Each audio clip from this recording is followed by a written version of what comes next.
அப்பத்தா சமையல் வாசலுக்கு வணக்கம்ப்பா. அப்பத்தா உங்களுக்கு ஏற்கனவே அதாவது கண்டிஸ்டி குழந்தைகளுக்கு வந்துச்சுன்னா இப்படி, பெரியவங்களுக்கு வந்துச்சுன்னா இப்படி அப்படிங்கிறத பற்றி கண்டிஸ்டி பற்றி நிறைய வீடியோ போட்டிருக்கேன். அதை எல்லாரும் நீங்கள் பாருங்கள். பார்த்து அந்த மாதிரி அதை எப்படி கண்டிஸ்டி கழிக்கணுமோ அந்த மாதிரி குழந்தைங்களுக்கும் நீங்களும் பயன்பெறுங்க. இதுக்கு மேலே ஒரு அதாவது இந்த கண்டிஸ்டியானது அதாவது தொழில் செய்யக்கூடிய இடங்கள் நம்ம வீட்டில் அந்த மாதிரி வரக்கூடாது அப்படிங்கிறது ஒரு கண்டிஸ்டி பரிகாரம். எல்லா கண்டிஸ்டி பரிகாரத்திலையும் ஒவ்வொரு நன்மை இருக்குது. ஒன்னொன்னுக்கும் ஒவ்வொரு விளக்கம் கொடுத்துருக்கேன். இதனால நம்மளுக்கு என்ன பயன் அப்படிங்கறத விளக்கத்தோடு உங்களுக்கு சொல்றேன், நீங்க தெரிஞ்சுக்கோங்கப்பா.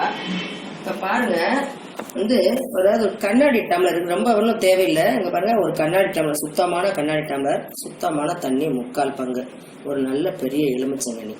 இதுதான் நம்மளுக்கு. அதாவது அது சில நம்ம கடை கண்ணிக்கு போயிருப்போம். அதில் பாருங்களேன், தொழில் செய்யக்கூடிய இடங்கள்ல இந்த மாதிரி கண்ணாடி டம்ளர்ல ஒரு எலுமிச்சம்பழத்தை போட்டு வச்சிருப்பாங்க. அதாவது அவங்க உட்கார்ந்துருக்க இடத்துல ஒரு சாமி ஸ்டாண்டு மாதிரி வச்சிருப்பாங்க. அது பக்கத்துல வச்சிருப்பாங்க. அதை நம்ம எல்லாருமே பார்த்துருக்கலாம். அதே மாதிரி இப்ப நம்ம கோயில்களுக்கு போறோம்னு வச்சுங்களேன், நம்ம கருவறையில இருக்கிற தெய்வங்களுக்கு முதல்ல அவங்களுக்கு புனித நீர்னால அவங்களுக்கு அபிஷேகம் பண்ணுவாங்க. அதுக்கு பிறகு மஞ்சளோ சந்தனமோ எல்லாம் வச்சு அபிஷேகம் பண்ணுவாங்க. அந்த நீரானது எந்த இடத்துல சேருது? ஒரு தீர்த்த தொட்டியில சேருது. நம்ம கோவில் பிரகாரத்தை சுத்தி ஒரு என்ன செய்யறோம்? அந்த தண்ணி எடுத்து தலையில தெளிச்சுக்கிறோம். ஒண்ணு.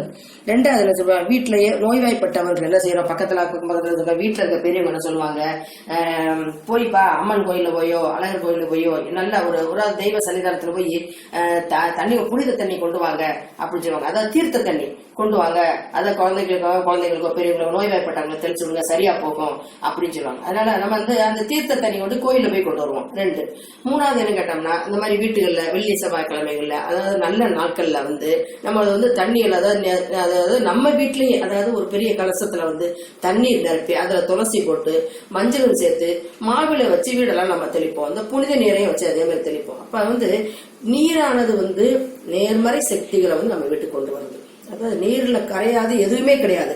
நீர் தண்ணியில எது போட்டு பாருங்க, என்ன பொருளை போட்டாலும் கரையக்கூடிய தன்மை அந்த நீரானது. அதாவது மஞ்சள் சந்தனம் குங்குமம் இந்த மாதிரி உப்பு எல்லாத்தையும் அதை கரைத்து அதை அதாவது எதிர்மறை சக்திகளை ஈர்த்து நேர்மறை சக்தியில நமக்கு வெளிவிடும்.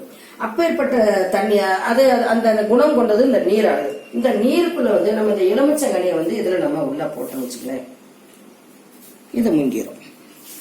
அப்ப இந்த அளவுல தண்ணீர் இருக்கணும். இந்த நீருக்குள்ள இந்த எலுமிச்சங்கனி இதுல முங்கி இருக்கணும். அப்ப எலுமிச்சங்கனிக்கும் நல்ல ஆற்றல் இருக்கு. அதாவது நேர்மறை சக்திகளை நம்மளுக்கு கொடுக்கக்கூடிய ஆற்றல் இருக்குதா.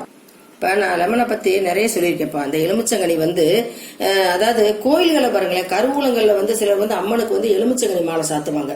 அந்த சாத்திட்டு அந்த எலுமிச்சங்கனியை கையில வாங்கிட்டு வருவாங்க. அந்த மாலையை கையில வாங்கிட்டு வீட்டுல வச்சுக்குவாங்க. அது அப்ப எதுக்காண்டி வாங்கிட்டு வராங்க, அந்த எலுமிச்சங்கனியில சாமிக்கு போட்டது நம்ம வீட்டுக்கு வரும்போது நம்ம வீட்டுக்கு நேர்மறை சக்திகள் நம்ம வீட்டுக்கு நிறைஞ்ச பாக்கியமா வரணும் அப்படிங்கிறக்கான கனிகளை அதாவது கனிகளை கொடுத்து வாங்கிட்டு வர்றது. அப்பவே சொல்லி வச்சிருக்காங்க பாத்தீங்களா. அதே மாதிரி உப்பும் நம்மளோட ஒரு பங்கு, அதாவது எலுமிச்சங்கனி ஒரு பங்கு, அதோடு சேர்ந்ததுதான் அந்த நீரும் எலுமிச்சையும் சேர்ந்தது. இப்ப அந்த நீரும் எலுமிச்சையும் வச்சு நம்ம எங்க வைக்கலாம்னா, தொழில் கூடங்கள்ல நம்ம செய்யக்கூடிய தொழில் வர்த்தகங்கள் அந்த மாதிரி இடத்துல ஒரு நம்ம உட்கார்ந்த இடத்துல மேல ஒரு சாமி ஸ்டாண்ட் வச்சுக்கணும். அதுல இந்த மாதிரி எலுமிச்சங்கனி அதாவது தொழில் கூடங்கள் வர்த்தகங்கள் அந்த மாதிரி நடக்கக்கூடிய ஆபீஸ் அந்த மாதிரி இடங்கள்ல நம்ம வச்சிருக்கிறது எல்லாருமே கண்கூடா பார்ப்போம். இன்னும் முக்கியமா நம்ம பார்க்கணும்னா, வீட்டுக்கு முன்னாடி கண்டிஸ்டி போறதுக்காண்டி இந்த எலுமிச்சங்கனியை கட்டி தொங்க விட்டுருப்போம். இன்னும் மூணாவதாக வாகனங்கள்ல முன்னாடி இதை கருப்பு கயிறுல இந்த எலுமிச்சங்கனி மிளகா இதெல்லாம் சேர்த்து கட்டி வாகனங்கள்ல தொங்க விட்டுருப்பாங்க. அப்ப எல்லாருக்குமே அந்த எலுமிச்சங்கனியோட உபயோகம் நம்மளுக்கு வரணும், அதாவது நம்மளுக்கு நேர்மறை சக்திகள் நம்மளுக்கு வரணுங்கிறக்காண்ட இந்த எலுமிச்சங்கனியை பயன்படுத்துறாங்க. அதுல ஒரு முறை தான் இது. இதை நம்ம தொழிற்கூடங்களை நம்ம இந்த மாதிரி வைக்கணும். வீட்டுகள்ல பண்ணோம்னா நம்ம வீட்டுகள் அதாவது நம்ம வீட்டுக்குள்ள நம்ம வர்றாங்க பாத்தீங்களா, நம்ம உறவுக்காரங்களோ வேற யாரோ நம்மள பார்க்க வராங்க அப்படின்னா அவங்க பார்வைப்படுற மாதிரி நம்ம வீட்டுக்குள்ள ஒரு இடத்துல வைக்கணும்.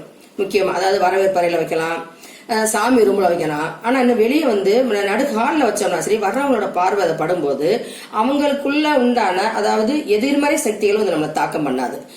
ஆனா இதை பார்வைப்படும் மாதிரி வைக்கும் போது அவங்க எந்த எண்ணத்தோடு வந்தாலும் சரி நம்மளுக்கு அவங்களால உண்டான கண்டிஸ்டி நம்மளுக்கு கட்டாயம் போயிடும். ஆனா இந்த எலுமிச்சங்கனியை நம்ம நிலைச்சு வைக்கிறது சனிக்கிழமை இதை மாத்தணும், வெள்ளிக்கிழமை மாத்தவே கூடாது. ஏன்னா தண்ணியும் நீரும் வீட்டுக்கு வெளியே போகக்கூடாது. அதனால சனிக்கிழமை இதை மாத்த சனிக்கிழமை மட்டும்தான் மாத்தணும், வெள்ளிக்கிழமை மாத்தக்கூடாது. அது இந்த எலுமிச்சங்கனி என்ன செய்யணும்னா கண்ட இடத்துலயும் போடக்கூடாதுப்பா. தண்ணியை கொண்டு என்ன செய்யணும், அதாவது கங்கா தேவி நம்ம வீட்டுல இருக்கோம், எந்த நிலையில நம்மளுக்கு மோட்டர் செட்ல இருக்காங்க, கிணத்துல இருக்காங்க, கிணறு உள்ளவங்க கிணத்துல ஊத்தணும், மோட்டர் செட் உள்ளவங்க மோட்டர்ல ஊத்திடணும். எலுமிச்சங்கனி வந்து கால்படாத இடத்துல, ஒரு நம்ம வீட்டுக்கு முன்னாடி வேப்ப மரம் இருக்குதோ ஏதோ ஒரு மரம் இருந்தா அந்த மரத்தை கீழே ஓடி வச்சிடலாம். அப்ப அங்கே வைக்கும்போது கூட என்ன செய்வாங்க, எலுமிச்சங்கனி எதுக்கு வச்சிருக்காங்க அப்படின்னு அவங்க பார்வைப்படும் போது அவங்களால உண்டான தீய சக்திகள், கெட்ட எண்ணங்கள், எதிர்மறை சக்திகள் நம்ம வீட்டுக்குள்ள வரவே வராது, அண்டவே அண்டாது. அப்படியே நம்மளுக்கு வந்தாலும் இந்த நீரை பார்க்கும்போது அவங்களுக்கு வந்து அந்த எண்ணங்கள் பூரா இந்த நீர் வந்து எலுமிச்சம்பழத்தையும் சேர்த்து எடுத்துக்கிட்டு நம்மளுக்கு வந்து நேர்மறை ஆற்றல்கள் தான் நம்ம வீட்டுக்குள்ள விடும். கண் திருஷ்டி வரவே வராது. அதனால இதை மாதிரி செஞ்சு பாருங்க, பயனடைங்க. நன்றி, வணக்கம்.